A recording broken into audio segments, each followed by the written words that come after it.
Hello everyone, welcome to the channel Understanding.Concepts.Of.Physics. Here we are with another numerical of simple harmonic motion. It's a kind of a tricky problem, but yes, it's pretty easy if you have understood and grasped the concept of the numerical. Then definitely this problem would be easy. So you can just pause the video and go through this question. I'll mark the given conditions. So they are saying that the particle is oscillating and the time period is 2 pi seconds. So the time period is given to us about its mean position, which is given as O, and it is observed to have a speed of 5 root 3 meters per second when at a distance of b meters from O. So when it is at a b meters ka distance, the velocity is 5 b root 3 meter per second. So this is one condition. This is time period is given at b.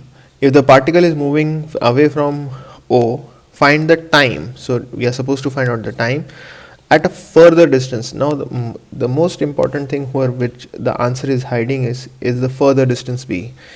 So let's say if we have this particle which is oscillating between its extreme and mean position. So this is your plus a, this is your minus a. So they have said that the particle has a velocity of b root 3 when it is at a distance of b. So when the distance is b, the velocity is given as this much. So this is the distance. So they are saying it's how much is the time it is going to need to reach at a distance of 2b, that is a further distance b. Okay. So if you see this problem, this is your minus a, this is your 0, this is your plus a, this is that point where the distance is b, here the velocity is b root 3. Now a further distance b, that is the total distance is 2b. So this is b, this is 2b. So what is the time it takes to reach out at this point? We don't want the velocity at this point, we want the time it needs to reach from this point to this point. Now remember that if you are able to identify that the problem is from oscillation and they are asking us time, then there is only one formula which is getting applicable, that is x is equal to a sine omega t plus alpha.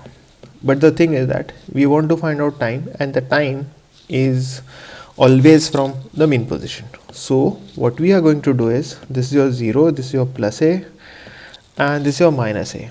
So the time it takes to reach at this point, I'll call this as time at x is equal to b, and then I'll do it for time equal to 2b. This much is b, this much is 2b. So if this is t1 and this is t2, so I want the time to reach at this point, further distance b. Further distance b, that means this time is something we need to find out. So what we'll do is 2t2 minus t1. So this is the way how we are going to crack the numerical.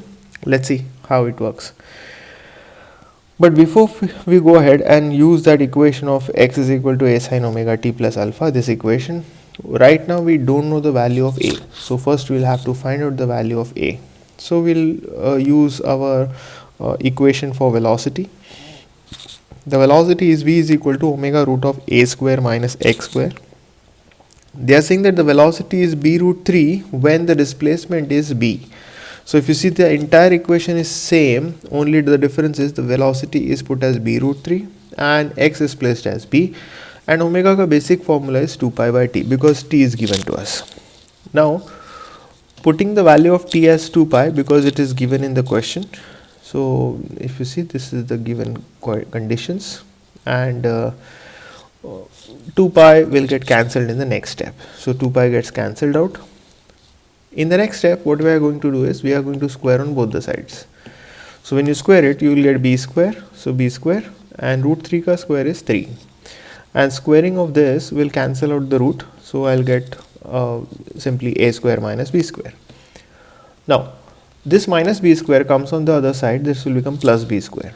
So 3b square plus 1b square will give me 4b square.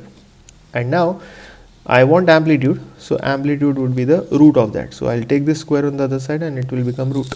So when it is root, the a becomes 4 becomes 2 and b square becomes b. So a becomes equal to 2b. So this is what our amplitude is. This is what your amplitude is. Now amplitude is something required in our equation of displacement, so we have already found out. Now x is equal to a sine omega t plus alpha. Because they have mentioned that the particle is beginning from mean position, I am taking alpha to be as 0. Okay, so alpha is 0, so alpha goes in the next equation. Omega can be represented as 2 pi by t, so 2 pi by t. T remains as it is because t is something we need to get. Sine remains as it is. In place of amplitude, I'll write as 2b. We have just found out a is equal to 2b. And the displacement they are mentioned as b.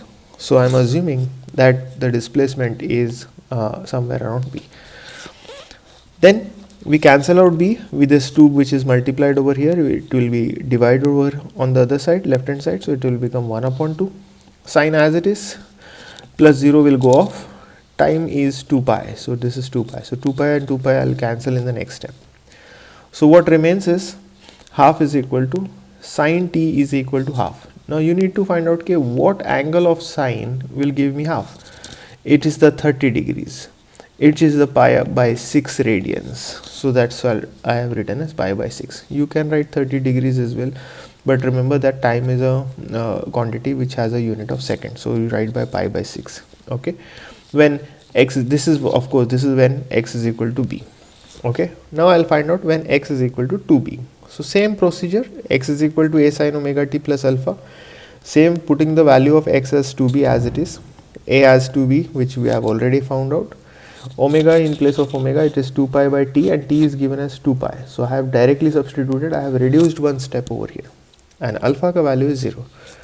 So 2 pi and 2 pi gets cancelled, 2b and 2b gets cancelled, and you remain with 1. So when you cancel out, you will get 1 over here. So you get sine t is equal to 1, and sine t is, you are supposed to find out okay, what angle of sine will give me 1. That is, angle is pi by 2, that is equal to 90 degrees. So I have treated t is equal to pi by 2 seconds. This is when x is equal to 2b. So remember that in the beginning of the video I have just said okay, we find out 0 to b and then next 2b, and this is the total time and this is the total time. So we are supposed to find out the time required for the further distance b, from one point to another point. So that's what I have written. Time further distance b is equal to time at x is equal to 2b and minus time x is equal to b.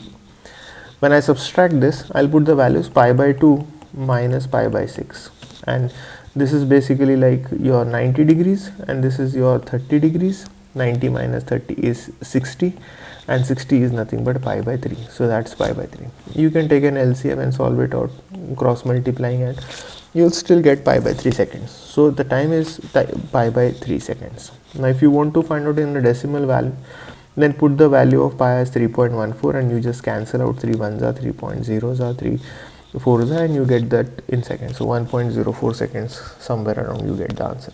So this is the way how we do it for this problem. This is the time which is needed. So also one point you should highlight that initially when I showed you the diagram with minus a plus a over here, mean position here, and I said that okay, this is my b and this is my 2b, but after solving the for amplitude, as amplitude is 2b, I came to know that the particle is actually oscillating till this point itself. I mean, when we were finding out b and when we were finding out 2b, this was actually the amplitude and the particle was not going ahead. So this was not known to us before till the point when we reached at amplitude. So once you know the amplitude as 2b, now you know that okay, the particle's middle velocity is given to you and not some intermediate values. So I hope you have understood. I mean, the later part of explanation is just conceptual. In case if you are not so inclined toward physics or math, you can just ignore and you can reach only till the answer, and that would suffice the things. But if you are into physics, into engineering, into math, then make sure that you understand that the amplitude was 2b, so the displacement was 2b as well. Thank you so much. Have a nice day. Subscribe the channel in case you have not done so, and keep watching the videos. Have a nice day. Bye.